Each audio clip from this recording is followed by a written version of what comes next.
She sold her cattle ranch and bought 7 skinny bison, and they laughed until tourists came. This is not a story about luck. This is a story about a woman who lost everything she built over 15 years, who was mocked by her own neighbors, who was told by her family that she had finally lost her mind, and who still woke up every single morning to feed animals that the world had already decided were worthless. Her name is Sarah Mitchell, and what she did between the years of 2020 and 2025 will change the way you think about failure, about rejection, and about what happens when you stop trying to prove everyone wrong and instead start proving yourself right. Picture this: a 200-acre cattle ranch in the heart of Montana, surrounded by snow-capped mountains and endless sky. For a decade and a half, Sarah Mitchell ran that ranch with the kind of precision that made other ranchers jealous. 300 head of Black Angus cattle, a brand new barn, a pickup truck that actually started every morning. She was 41 years old, divorced once, but happily remarried to a man named David, who helped her run the place, and together they were pulling in nearly $200,000 a year in profit. It was not a wealthy life by coastal standards, but in ranch country, it was the dream. Everyone knew the Mitchell Ranch. Everyone respected it. The Mitchell brand was known at every auction within 200 miles. Buyers trusted their cattle. Neighbors asked their advice. Sarah had built a reputation that took 15 years to establish and 18 months to destroy. And then, in the span of 18 months, it all turned to ash. The first tragedy came in March of 2020. The pandemic did not just hit cities. It hit the beef market like a freight train. Restaurants closed. Processing plants shut down. The price of live cattle dropped 60% in 8 weeks. Sarah watched her profit margin evaporate before her eyes. She sold cattle at a loss just to keep the lights on. By June, she had lost $90,000. By September, she had burned through her savings. David started drinking, heavily.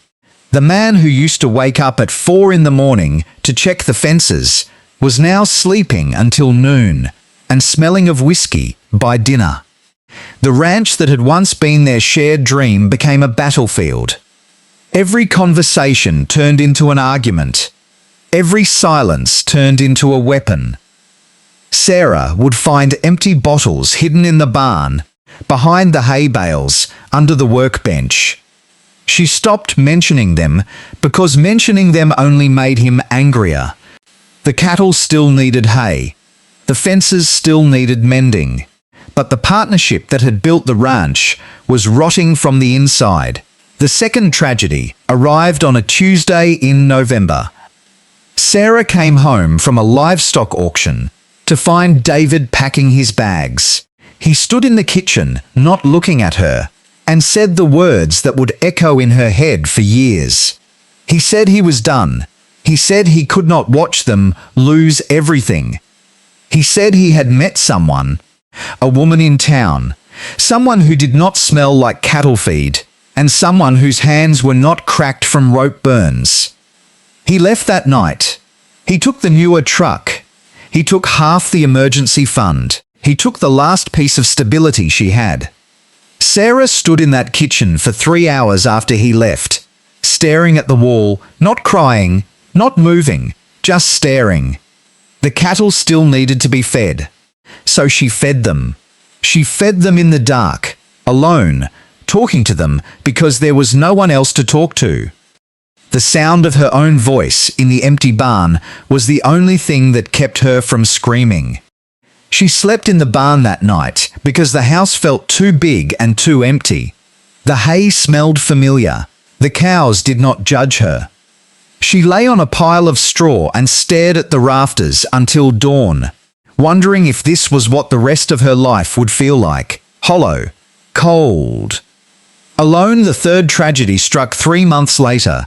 Sarah's father, Thomas, the man who had taught her every single thing she knew about ranching, suffered a massive heart attack in the barn of his own property, 2 counties over. He was 73 years old and still working cattle every morning because retirement was a concept he did not believe in. Sarah drove through a blizzard to reach the hospital. She made it to his bedside 12 minutes before he died. He looked at her, squeezed her hand with the last of his strength, and whispered something she would never forget. He said, "Cattle is dying. Sarah, the future is not in what we used to do. The future is in what you are afraid to do." Then he closed his eyes. Sarah buried him in the family plot on a hill overlooking the valley he loved. And when she walked back down that hill, she knew she was completely alone. The funeral was small. A few neighbors came out of obligation. No one knew what to say to a woman who had lost her husband, her father, and her livelihood in less than a year. She went back to an empty house that night and sat at the kitchen table until sunrise. She did not turn on the lights. She did not make tea. She just sat in the dark and listened to the refrigerator hum, counting the minutes until she had to pretend to be strong again. By February of 2021, Sarah had no choice. The bank was calling. The creditors were circling. She listed the ranch for sale and accepted the first offer that came in, $400,000. After paying off the mortgage and the equipment loans, she walked away with $92,000 in her checking account and a used pickup truck that was worth maybe $8,000 on a good day. She was 42 years old. She had no husband. She had no father. She had no ranch. And she had a reputation in town that was rapidly shifting from respected rancher to that poor woman who lost it all. For 3 weeks, Sarah lived in a rented trailer on the edge of town.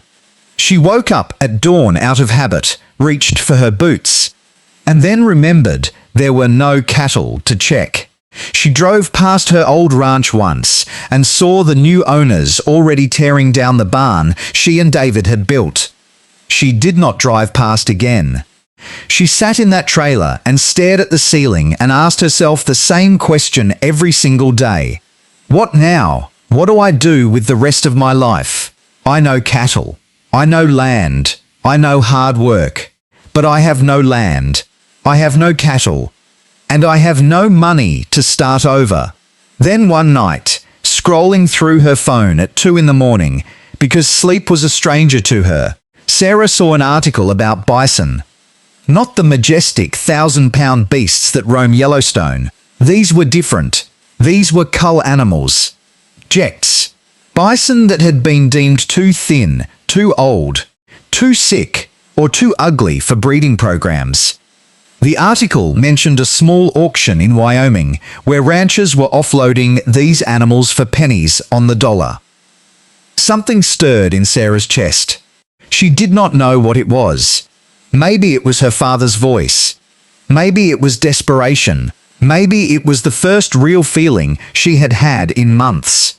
She wrote down the auction date. She told herself she would just go and look. She drove 400 miles to that auction in a snowstorm. The lot was muddy and cold and smelled of wet fur and diesel. Sarah walked past pen after pen of animals that were being sold for slaughter. And then she saw them. 7 bison huddled together in the corner of a pen that was too small for them. They were skinny, not just lean, skinny. Their ribs showed. Their hips were sharp. One had a broken horn. Another had a cloudy eye. A third was limping slightly. The auctioneer called them project animals, which was code for someone buy these for dog food. The bidding started at $200 per head. No one raised a paddle. Sarah stood there, her hands shaking in her coat pockets, and she thought about her father. She thought about what he had said. The future is in what you are afraid to do. She bought all 7 for $35,000. She spent another $12,000 on a transport trailer and veterinary supplies.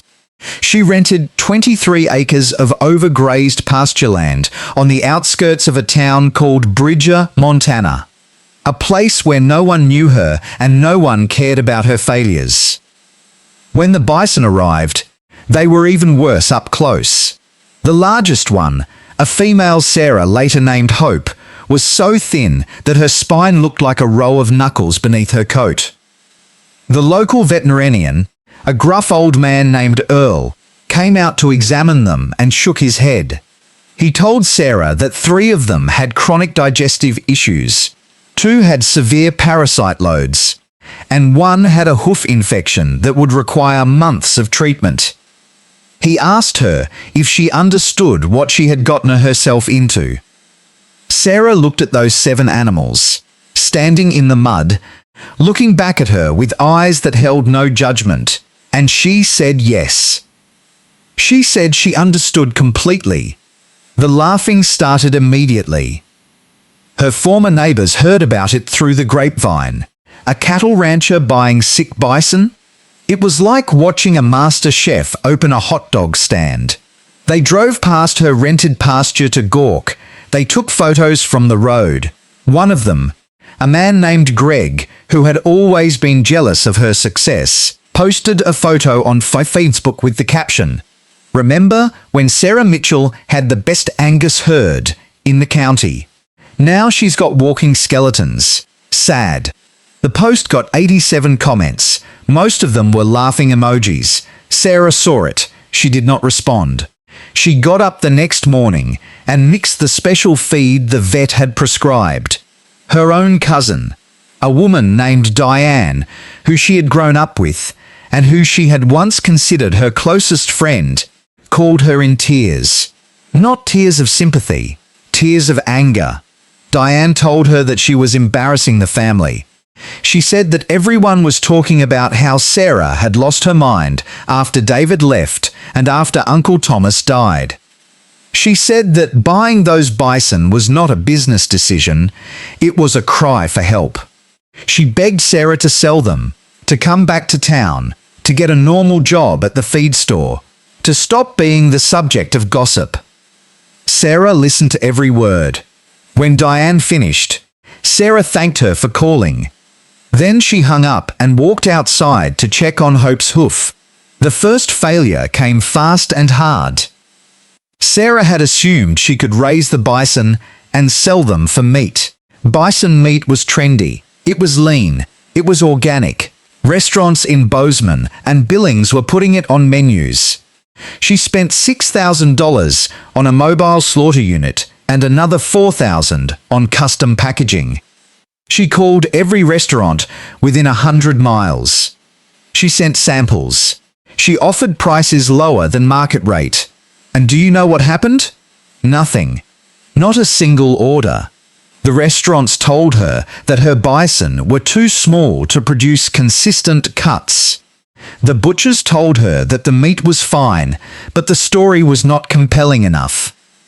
One chef actually laughed at her over the phone and said, "Nobody cares about skinny bison, lady. They want the big, majestic ones, the ones that look good on Instagram." Sarah hung up and looked at her bank account. She was down to $55,000. The meat was sitting in a rented freezer, slowly turning grey. She could not even give it away. She eventually donated it to a food bank just to clear the space and stop paying the rental fee. The food bank director thanked her politely, but even he seemed confused about why someone would donate bison meat that no restaurant wanted. Sarah loaded the boxes herself and drove away without looking back. The second failure was even worse. Sarah decided she needed to tell the story herself. She bought a cheap smartphone tripod and started filming. She made videos of herself feeding the bison. She made videos of the morning mist over the pasture. She made videos of Hope's slow recovery. She posted them on every platform she could find. TikTok, Instagram, YouTube, Facebook. For 3 months, she posted every single day. Her highest performing video got 47 views. Most of them were from bots. The comments section was a graveyard. One day, a real person commented. They wrote, "Why are you filming these dying animals? Either feed them properly or put them down. This is cruel." Sarah read that comment at 3 in the morning while sitting in her trailer, and she cried for the first time since her father died. She cried because she realized that person was not entirely wrong. The bison were not dying, but they were not thriving, and neither was she. The third failure nearly broke her. Sarah had managed to secure a small contract with a local meat cooperative. It was not much, but it was something. 200 pounds of ground bison per month. She would make $800. It was not going to save her, but it was going to slow the bleeding. She delivered the first batch herself, driving 2 hours to the cooperative's processing facility. The manager met her at the door, took the boxes, and told her to wait. She waited in her truck for 40 minutes. Then the manager came back out and handed her the boxes. He said there had been a mistake. He said the cooperative's board had met that morning and decided they were not taking on any new suppliers without USDA certification. He said he was sorry. He said the board was worried about liability. He said it was not personal. Sarah took the boxes back. She drove home in silence. She had spent $1,200 to produce that meat. She had driven 4 hours round trip. She had nothing. She parked the truck, carried the boxes into her trailer, sat down on the floor, and stared at the wall. She did not get up for 2 days. She did not eat. She did not shower. She just existed. On the second day, a storm rolled in, and she did not even close the window. Rain blew across the floor and soaked her boots. She watched the puddle grow and felt nothing. On the third morning, Sarah forced herself to walk outside. The February wind was biting. The sky was the color of old iron. She trudged through the snow to the pasture where the bison were huddled together for warmth. Hope saw her coming and walked toward the fence. The other 6 followed. Sarah stood there, looking at them, and she felt something she had not felt in months. Shame. Not because of what other people thought, but because she had given up on herself. She had let 3 failures convince her that she was as worthless as everyone said those bison were. She reached through the fence and touched Hope's nose. It was cold and wet and alive. Hope made a low sound, something between a grunt and a hum. Sarah whispered, "I am sorry. I am sorry I stopped fighting for us." She went back to the trailer and made a list. Not a business plan, a survival plan. She had $48,000 left. She had 7 bison that were slowly getting healthier. She had 23 acres of land that she could not afford to buy. And she had a story that no one wanted to hear about meat. But maybe, just maybe, she had a story that someone wanted to hear about something else. She did not know what that something else was yet, but she knew she was going to find out. Before I tell you what happened next, I want to ask you something. Where are you watching this from right now? Are you in the United States? Are you across the ocean? Are you watching on your phone during your lunch break or on your laptop late at night? Drop your city or your country in the comments. I read every single one. And I want to know who is out there listening to this story. Because what happens next is so unbelievable that I need to know you are still with me. It was a Thursday in late March. The snow was beginning to melt, and the Montana mud was back in full force. Sarah was in the pasture trying to repair a section of fence that had been knocked over by a windstorm the night before. She was covered in mud, wearing a coat that had seen better days, and she had not brushed her hair in 2 days. A car pulled up to the edge of the property. Not a truck, a car. A small blue sedan with California plates. A man got out. He was in his late 20s, wearing a Patagonia jacket and holding a camera that cost more than Sarah's truck. He looked lost. He said he was looking for the turnoff to Yellowstone. He had taken a wrong road 10 miles back and his GPS had died. He asked if she had a charger. Sarah did not, but she offered him water. He accepted. As he stood there, drinking from a mason jar, he looked past Sarah at the Bison. His eyes widened. He asked if he could take a photo. Sarah shrugged. She said, "Sure, take as many as you want." She did not think anything of it. People took photos of Bison all the time. But this man did not just take a photo. He spent 45 minutes lying in the mud, getting angles Air could not understand, talking to the Bison in a soft voice, waiting for the light to change. He moved like someone who was not just looking through a lens, but seeing through it. He waited for clouds to pass. He ignored the cold wind. He seemed completely unaware that his expensive jacket was getting ruined in the Montana mud. Sarah had never seen anyone so focused. He was particularly drawn to Hope. He said there was something in her eyes. He said she looked like she had a story. Sarah laughed for the first time in months. She told him that Hope was the skinniest bison in Montana and that everyone thought she was a waste of space.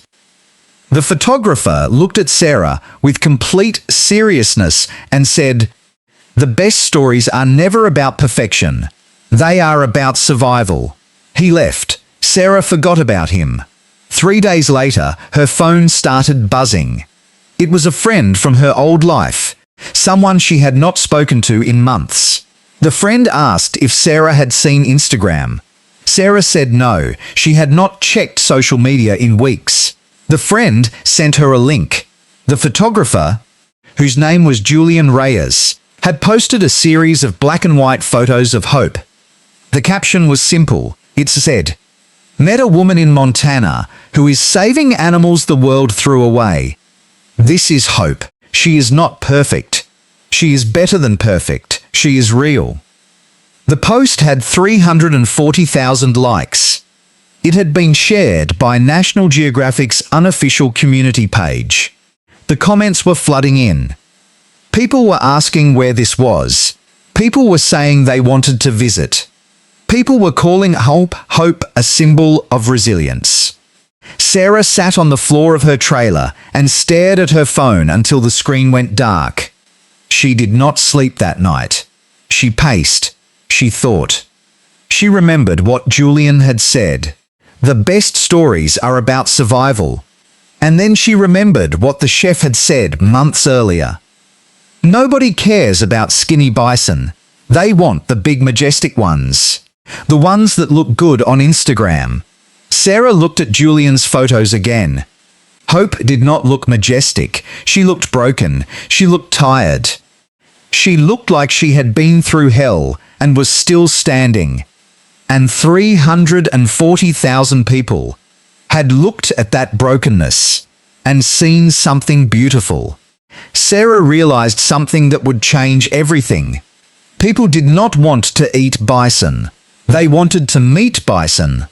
They wanted to stand in a field and look into the eyes of an animal that had survived what they were surviving. They wanted hope. And she had just named her Hope. The next morning, Sarah created a new Instagram account. She called it Skinny Bison Sanctuary.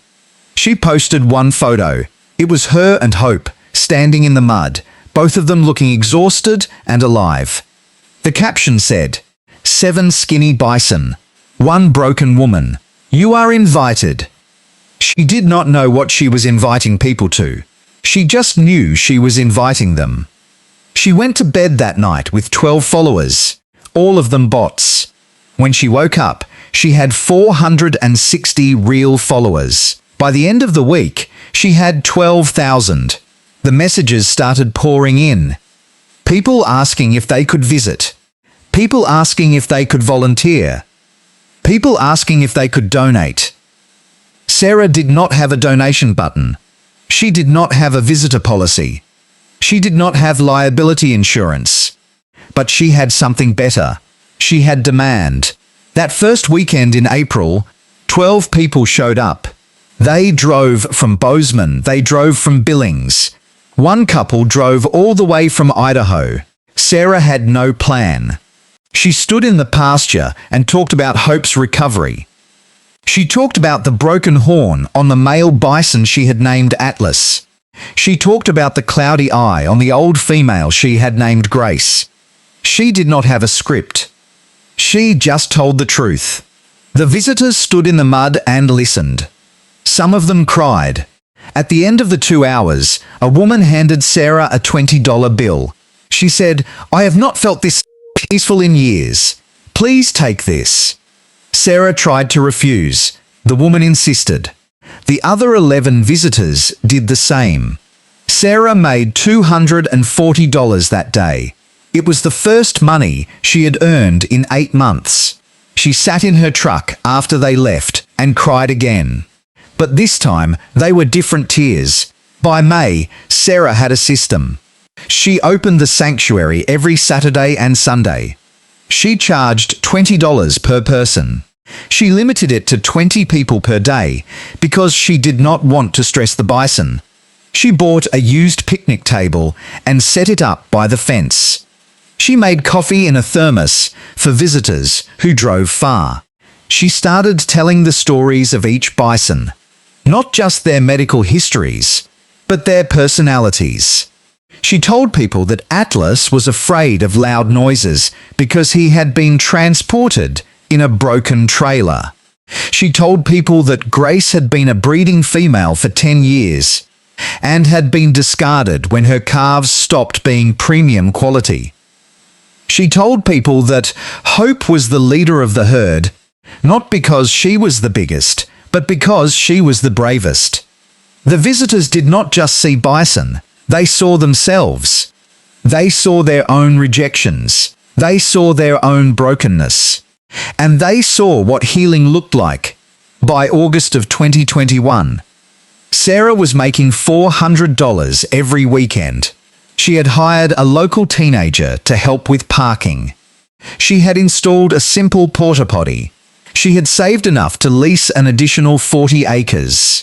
She rescued 3 more bison, a male with a scarred face from a barbed wire fence, a female who had been abandoned by a roadside zoo, a yearling who had been separated from his herd and was terrified of everything. Sarah named the yearling Brave. He became the favorite of the children who visited. By October, the sanctuary was booked 2 months in advance. Sarah raised the price to $35 per person. No one complained. She was still the cheapest therapy in Montana. Parents brought teenagers who were struggling with anxiety. Corporate groups came for team-building retreats. Therapists recommended the sanctuary to their clients. Word was spreading faster than she could manage. Then came the winter. Montana winters do not forgive. The temperature dropped to 20 below zero. The roads became impassable for weeks at a time. Sarah could not open the sanctuary for 6 weekends in a row. She watched her savings dwindle again. She lay awake at night listening to the wind howl and wondering if this was just a summer fad. Maybe people only cared about skinny bison when the sun was shining. Maybe when spring came, they would forget. Maybe she would be back to nothing. She fed the bison in the dark every morning, her breath freezing in the air, and she whispered to Hope, "We just have to make it to March. Just make it to March." March came, the snow melted, the roads cleared, and the emails started again, not just emails. Requests from schools, requests from corporate retreat planners, requests from documentary filmmakers. Sarah hired her first full-time employee, a woman named Linda, who had lost her job at a hotel in Billings during the pandemic. Linda handled bookings and emails, while Sarah handled the bison and the tours.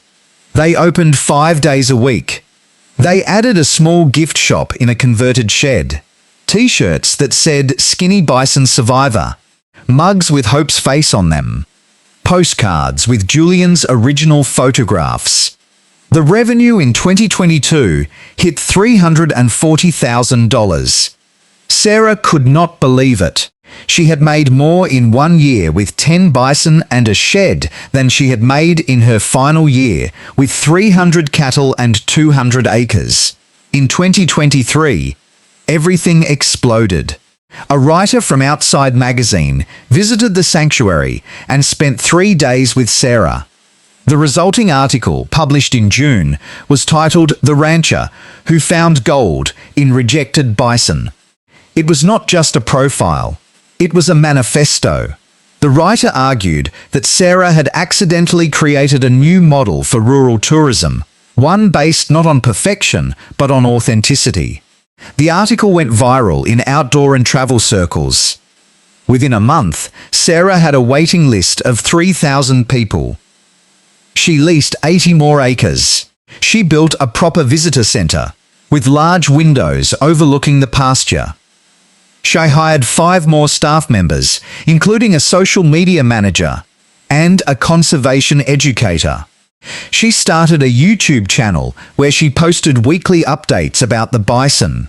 The channel hit 100,000 subscribers in 4 months. Ad revenue alone brought in $8,000 a month. Merchandise sales through the website added another $12,000 monthly. The brand was becoming something no one had predicted. College students wore Skinny Bison Survivor hoodies to class. Yoga instructors played Sarah's videos during meditation sessions. The story had transcended farming and become something cultural. That same year, a production company approached her about a documentary. They wanted to follow the sanctuary for a year. Sarah was hesitant. She did not want to turn the bison into performers. But the producers promised her creative control. They promised that the bison would never be stressed for a shot. They promised that the story would be told honestly. Sarah agreed. The documentary, called The Skinny Bison, premiered on a major streaming platform in 2024. It was 6 episodes. It won awards at 3 film festivals. It brought Sarah a level of recognition she had never wanted and could not have imagined. People stopped her in airports. Children sent her drawings of hope. A woman in Germany started a fan club. A school in Texas named their library after her. By 2024, the Skinny Bison Sanctuary was not just a tourist attraction. It was a movement. Sarah had 15 bison, all of them rescues. All of them with stories that visitors could read on plaques near the pasture. She had 12 glamping pods on the property, designed to look like old railway cars, each one furnished with local wood and wool blankets, renting for $280 per night, with an 85% occupancy rate year-round. Guests woke up to the sound of bison grazing just feet from their windows. She had a staff of 14 people. She had a merchandise line that sold in stores across the Mountain West. She had speaking engagements at universities and conservation conferences. She had turned down 3 offers to buy the sanctuary for over $2 million each. And she had a bank account that made her old cattle ranch profits look like pocket change. The numbers tell the story better than words ever could. In 2024, the sanctuary generated $1.8 million in total revenue. That is not a projection. That is a fact. 47,000 tourists visited from every corner of the globe. Germany, Japan, Brazil, Australia. People flew to Montana specifically to stand in a muddy field and look into the eyes of an animal that had been deemed worthless. And those 15 bison, those same skinny broken, rejected animals that Sarah had bought for $35,000 now carried a combined brand value that industry experts estimated at $4 million. Hope alone, the skinniest of them all, had become the face of a brand. Her image was on billboards in Los Angeles and Chicago. Her story was in textbooks. She had 890,000 followers on a social media account that Sarah ran in her voice. Hope was not just a bison anymore. She was a symbol of second chances. Therapists referenced her in sessions. Motivational speakers projected her photo on screens in arenas. A 12-year-old girl in Ohio wrote Sarah a letter, saying that Hope's story convinced her not to give up on her dream of becoming an artist. And what about the people who laughed? Greg, the neighbor who posted the Facebook photo, sold his own ranch in 2023 during a drought. He called Sarah last year. He did not apologize directly. He asked if she needed any part-time help. Sarah told him she was fully staffed. She did not say it cruelly. She said it simply. Diane, her cousin, showed up at the sanctuary one Sunday without warning. She stood in the back of a tour group and listened to Sarah tell Hope's story. Afterward, she waited until everyone left. She hugged Sarah and said, "I was wrong. I was so wrong." Sarah hugged her back. She said, "You were scared for me. I understand. But I was more scared of stopping than I was of failing." They have dinner now, once a month, at a restaurant in Bozeman. They do not talk about the old days much. They talk about the future. David, her ex-husband, reached out once through a mutual friend. He wanted to know if Sarah would consider investing in a real estate venture he was starting. She declined politely. She did not tell him that she had already bought the land where her old cattle ranch stood. She bought it back in 2024 for $600,000. She is turning it into the Bison Conservation and Tourism Academy, a place where young people can learn about ethical animal tourism, sustainable ranching, and how to turn rejection into revenue. It will open in 2026. The projected revenue for the sanctuary and the academy combined is $2.3 million annually. Sarah is 46 years old now. She has grey hair that she does not dye. She has hands that are still cracked from rope burns and fence repairs. She has a partner now, a woman named Elena, who runs the sanctuary's education programs. She has a life that does not look anything like the life she planned. It looks better. Sarah Mitchell said something in her documentary that I have thought about every single day since I first heard it. She said, "People will laugh at your weakness because it makes them feel stronger. But the moment you stop hiding that weakness and start building with it, the laughter turns into curiosity. And curiosity turns into community. And community turns into everything you ever needed." That is not just a quote. That is a blueprint. Sarah did not set out to build a $2 million business. She set out to save 7 animals that no one else wanted. She set out to honor her father's last words. She set out to prove to herself that she was still alive. The business was a side effect of staying true to those intentions. So here is what I want you to take from this story. You are going to face failures that feel like they are burying you. You are going to hear laughter that feels like it is cutting through your bones. You are going to stand in rooms where everyone else seems to have it figured out, and you are going to feel like the only one who is falling apart. But what if that falling apart is not the end? What if it is the beginning of a story that only you can tell? What if the very thing that makes you feel broken is the thing that makes you relatable? What if the rejection you are facing right now is just redirection towards something you never dared to imagine? Sarah Mitchell sold her cattle ranch and bought 7 skinny bison. Everyone laughed. Then tourists came. Then a movement was born. Then a legacy was built. Not because she was lucky, not because she was special, but because she kept showing up. Because she fed those animals when no one was watching. Because she told the truth when it would have been easier to lie, say.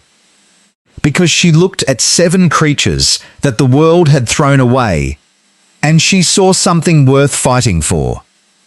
And in fighting for them, she learned how to fight for herself. If this story moved you, if it made you think differently about your own struggles, then I need you to do 2 things. First, hit that like button so this story can reach someone else who needs to hear it tonight. Second, tell me in the comments what your hope is. What is the thing in your life that everyone else has dismissed, but that you know has value? What is the dream that people laugh at, that you are still quietly building? I read every comment, and I promise you that somewhere in this community, someone else needs to hear exactly what you are about to write. This is not just a channel. This is a place where the rejected stories get told, and yours matters just as much as Sarah's. I will be back next week with another story that will change the way you see the world. Until then, remember what hope taught us. You do not have to be perfect to be worth saving. You just have to be willing to take the next step.